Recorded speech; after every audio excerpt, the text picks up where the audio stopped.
Yes, so next up is the PIER program. And I just want to start off by saying I inherited this program from JC. I think we did it justice, but I wanted to thank her for all the help that she did in getting my team up and going, and Dr. Patel for all his help that we had putting together the PIER program.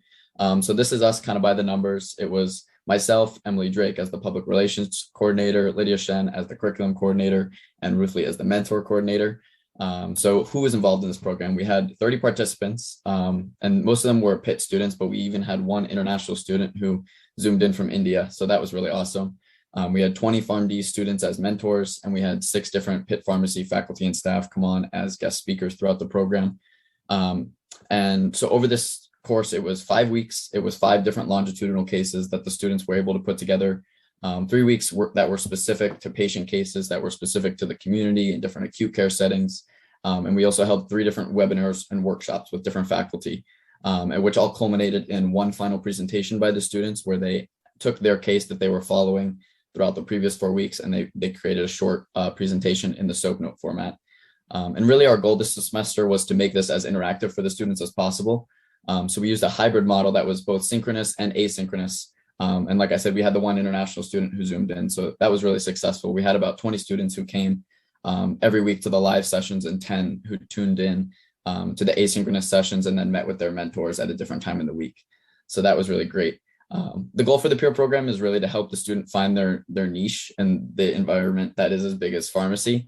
And we really wanted to engage students in different learning experiences that could help accelerate their professional growth, as well as prepare students to innovate, lead, and improve healthcare outcomes. So that's really our goal.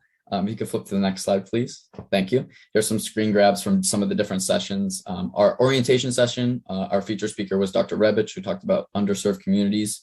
Our second week was a community focus with Dr. Herbert in association with the CLIP concentration. And we had the compounding lab, which you can see in the top right corner there. The kids created a wart solution. It was a salicylic acid compounding lab, and that was really fun. I think everyone really enjoyed that one. And we also hosted a community prescription Kahoot to get students able to recognize how prescriptions work and all that fun stuff. Our second week was hospital ambulatory care week with Dr. Horn and Dr. Kajini as speakers. And we had an acute care simulation with the SimMan, and that's in the bottom left corner. We created an interactive PowerPoint presentation that was kind of like choose your own adventure type of thing. So that was really fun also. Week 3 was our research/ARCO week. And we had a presentation from Dr. Fernandez on his research with oncology. And then shout out JC and Maggie for helping me organize this, all the ARCO speakers that came in, and we did a round table style discussion on all the different areas of concentration that the school has to offer. And then like I said earlier, this all culminated in the final project where the students had different longitudinal case studies that they were able to present in the SOAP format. And it was really amazing to see the students grow and learn over the different 5 weeks. And I learned a lot myself in the process, putting together compounding kits, filming videos, putting together different workshops and materials and getting guest speakers. So it was a lot of fun. It was a really great process. And I leaned very heavily on the rest of the coordinators. So I had a really great team, and I'm really happy with what we were able to put together. Some of our next steps include the PIER summer program. So applications are open for that. It's also going to be virtual this summer. We're going to try to come up with some new things. Hopefully it'll be just as exciting, and we'll get some new mentors along the way. So thank you. And I'll take any questions if anybody has any. Thank you, Collin, for your leadership of the team as well as the program throughout. Everyone was not only shouldering a lot from classwork, from internships, and from extracurriculars, but to take this on and to really challenge yourself to be both learners and educators at the same time is no small feat.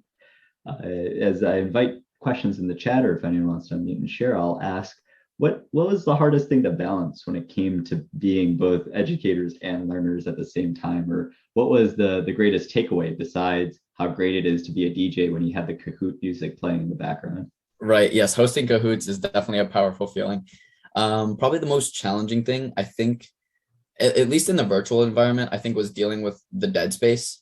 That time that between when you pose a question and you're waiting for those students who might want to speak up but might not be totally confident in themselves, and giving them that time and space to maybe not feel so sure about their answer, but giving them the encouragement to come up with something, I think was something that I had to learn to deal with, like dealing with that dead space and that dead time, and being more encouraging of students. That way we could get those learning outcomes.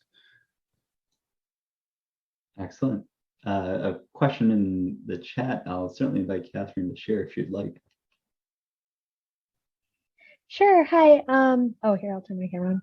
Hi, my name is Catherine. I'm a P2 student from USC School of Pharmacy on the West Coast. And so this sounds great. I was curious how old the students were that participated in this program.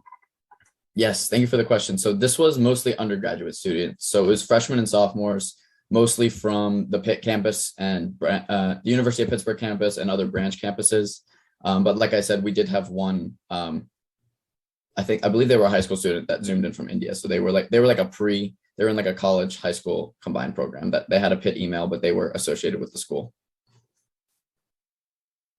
That's super cool. We actually might be starting a similar program that our digital health organization is going to be collaborating with the School of Pharmacy in creating. And so if you're open, I'd love to collaborate and like learn what you went through and like what you learned through going through this experience, and any tips that you have for us as we're setting up a very similar program. So this is really cool.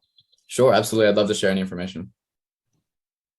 Thanks, Catherine, for joining us. And before I move on to our next speaker sharing her hackathon, thank you again, Collin, for your presentation and the work throughout the semester, and a round of applause.